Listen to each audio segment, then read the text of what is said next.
welcome back to my channel. Make sure y'all like, comment, and subscribe. Make sure y'all comment down below and make sure y'all put y'all post notifications. Y'all can follow me on Instagram at therealkenene and therealkenene 2 on TikTok. So y'all, I have this story time and we just gonna get right into it for real. This story time is how I found my ex at the job and I got fired. This was in my younger days when I was working at IHOP or whatever. I was the hostess with the mostest, minding my own business, doing my own thing in school and working, trying to build a life for myself basically. I was working there for maybe a year or so before Trouble walked in. Called Trouble, called Trouble Angel.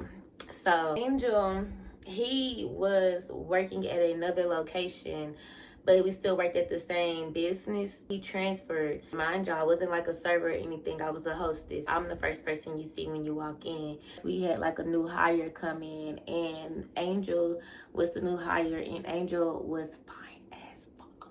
To me, he was fine.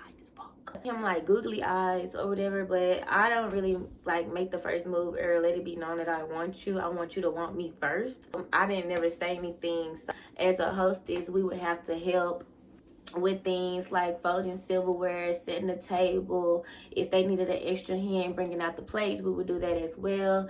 We had our own little tasks that we would do, but we would also help the servers. Me and Angel started talking. He was working there for maybe a couple of days before we even said anything to each other. So like I said, I would roll the silverware because they would tip you a little bit if you would help them roll the silverware because that's their job.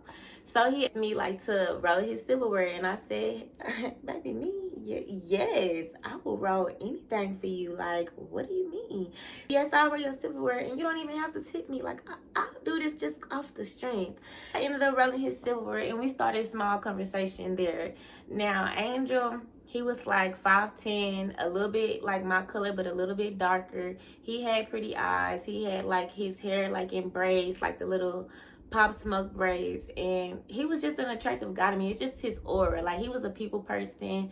He was very charismatic and charming, just being him, and I like that. I like naturalness. He ended up kicking it off, chilling. Now, remind y'all, I only worked on the weekends because I was still in school. It was my senior year. Only worked on the weekends, and Angel, that was he worked the whole week. Me and Angel, we would start kicking it. He'll start coming to pick me up. We would go on dates. He would come over. I remember the first time we actually kicked it, he came over my house and we both just went to sleep. We had a tree, and we went to sleep. And I knew right then and there, if I can go to sleep with you without being uncomfortable, if I can just get some peaceful sleep, I feel it's something about you because I don't go to sleep around anybody. I'm not feeling it. I'm not going to sit up there and go to sleep. I don't know. It's just I know other people do have this thing where they can't go to sleep with other people, but me, I can't if I'm not comfortable. So they kind of caught my eye that I fell asleep so fast with him. We didn't do anything, but we just smoked, watched TV, and literally fell asleep. And he was holding me, and it just felt good. So, I started feeling him, y'all, and started feeling him that was the first person I actually had fell in love with. I love you, but actually being in love, I was actually in love with him. So things are going good. Things are going steady for a little while, and then things started taking a turn because we worked at the same job. It'll be incidents where I feel he's flirting with a female in my face, and it'll be an incident where he feels I'm flirting with somebody in his face, or we'll see each other from afar, and if you talking and if you laughing too hard or too long, I got an issue with you. That's kind of what it turned into. We would get jealous, fight at the job, outside of the job, and it just became toxic. One day, how we got into the fight and how I got fired. One day, these group of men had came in, and I had seated them because, like I said, I'm the hostess. So I had seated them or whatever. And one of the dudes, he had took a liking to me, and I kind of let him know, I have a man. But when I let him know that, Angel kind of heard it. At that time, Angel, he's hot-headed a little bit. So why did this man walk over to the table and address the man yeah, this is my woman. Sir, You're at work, baby. You can't be doing that. You work here. Like, what? So he like, yeah, this is my woman and da-da-da-da-da. So the dude at the table, he like, oh, he wasn't for the week. So he get up like, who you talking to? Like, what? Guys that was sitting with him, pushing him back, and then the workers and the employees is like pushing Angel back. And I'm like, Angel, like, stop, like, chill. Like, I'm telling him, like, basically, you didn't have to handle it like that. You shouldn't have handled it at all. If I went in entertaining the dude, I literally just sat him and I was literally going to walk away and that was going to be that. But you decided to take things into your own hands. It happened. So Angel, he ended up getting mad because he felt like I was taking up for the dude. No, I just care about you and your job. Why would I want you to sit up here and fight? I mean, I like the fight that you'll, like, you know, fight for me or whatever. Or, like, if you see a dude wanting to talk to me, you're going to intervene. I love that. But we're at work. Fast forward, it just got really, really toxic, y'all. He had this girl that he would flirt with at the job. Like, she liked him, but he didn't like her. But he knew that it would piss me off. So he would kind of entertain her. And it's like, you pissing me off. I said something like, I was back there in the kitchen and I said, you pissing me the fuck off. You flirting with this hoe in front of my face. Like, what you want to do? He got loud and he talking his shit. He like, I'm tired of you and this, that, and the third. You all flirting with niggas and this, that, and the third. And I'm sick and tired of you. So I'm like, what you want to do? At this point, the customers are hearing us. So we're loud at IHOP. We're getting it crunk or we're getting it lit for you guys. So we're getting it lit. Me and Angel, we used to have this little spot where we go to if we got into an argument or if we wanted to do like a little kissing or like have a little conversation, we would go to the back. We talking shit, so he like, go to the back, go to the back. And I'm like, okay, and I gladly, we like, the fuck? Like, hey, I'm finna go to the back.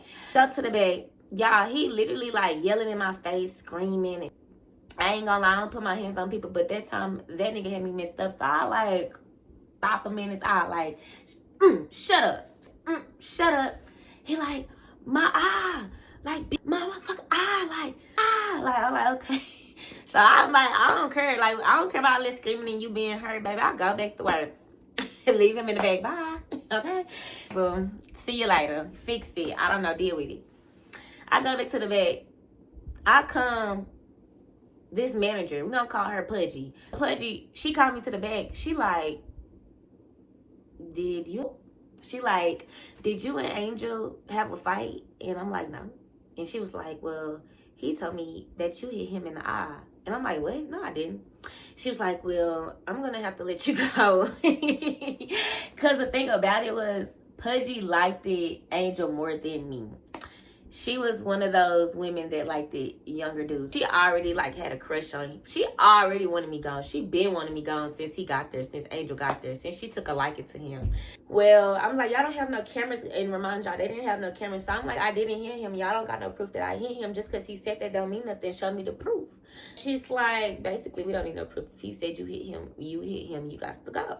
I like shedded a tear because at that point I was almost gonna be at IHOP for like 2 years. Lost my job. Not saying like it was a career or anything or like I was getting paid like big bucks or anything, but it was just simple fact like I lost my job over a relationship. Like now what I'm supposed to do. That's basically what I was thinking because I was like, you know, working and going to school, taking care of what I need to take care of. I leave out the office and I mug her. I ain't say nothing to her. I mug her because bitch, I'ma get you. And look at him, oh baby. I look at him and I mug the fuck out of him. And I just, like, I can't remember. I just walked out on some shit and I left. So after I left, I had texted him like, you a weak ass nigga and you a snitch. For one, we could have handled this outside of work. And for two, you told the manager I hit you and now I don't have a job. You have a job. Now you're going to have to take care of me on some shit. And that's exactly what he did. I said, until I get on my feet, you're going to be paying for everything. Gas, food, because that's the only thing I was paying for. So I was like, you're going to pay for gas and you're going to pay for my food. And I was smoking at that time. So I'm like, you're going to buy me tree. You're going to do whatever I need. I get my hair done, my nails done. You're going to do every little thing. He's like, I'm sorry and I'm sorry and I'm sorry. I'm like, no. Because like you dead ass wrong. Yeah, I was a little bit weak and I ended up taking them back and it's cool. But I do have more story time. This was just a little snippet on how I got fired from my job and I fought my ex at the job And I do have more story times. Thanks for watching. Make sure y'all like, comment, and subscribe. Follow me on Instagram at therealkenene. Peace.